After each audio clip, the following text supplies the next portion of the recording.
কাকডাকা ভোরেও আজানের ধ্বনি শুনতেই দৌড়ে মসজিদে যায় একদল শিশু কিশোর।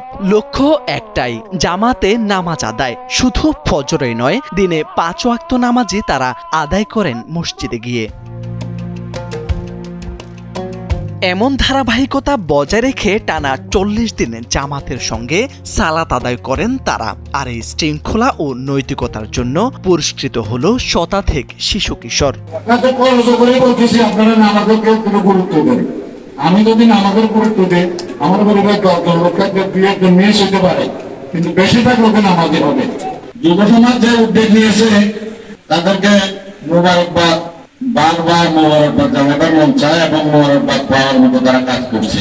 শুক্রবার সন্ধ্যায় কুমিল্লা 14 গ্রামের মুন্সিরহাট কাদঘর দিনিয়া মাদ্রাসা মাঠে উৎসব মুখর অনুষ্ঠানে তাদের হাতে তুলে দেওয়া হয় ঝকঝকে বাইসাইকেল, পবিত্র কোরআন শরীফ সহ নানা উপহার। এসব উপহার পেয়ে ভীষণ খুশি শিশু ও কিশোররা। অনুষ্ঠানের আয়োজন করে কাদঘর মিয়াজি ফাউন্ডেশন ও মানব কল্যাণ সংগঠন। সভাপতিত্ব করেন আলহাজ নূর হোসেন মিয়াজি। উপস্থিত ছিলেন এলাকার আলেম ওলামা ও শিক্ষকরা। বক্তারা বলেন, শিশুদের নামাজের প্রতি ভালোবাসা গড়ে তুলতে এ ধরনের আয়োজন যুগান্তকারী ভূমিকা রাখবে।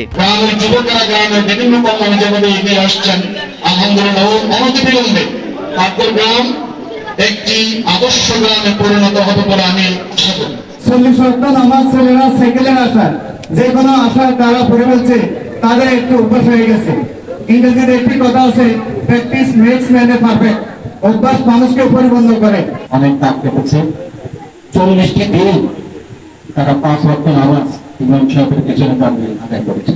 অনুষ্ঠানে আরো 5 জন হাফেজকে পাগড়ি পরিয়ে বিশেষ সম্মাননা জানানো হয়। এদিন কাদঘরে যেন ঈদের আমেজ বিরাজ করে। শিশুদের হাস্যোজ্জ্বল চেহারা বলে দেয় সত্যিকারের পুরস্কার বাইসাইকেল বা কোরআন নয়, বরং নামাজের প্রতি আজীবন টিকে থাকা অঙ্গীকার। মোরশেদ আলম, সময়ের আলো।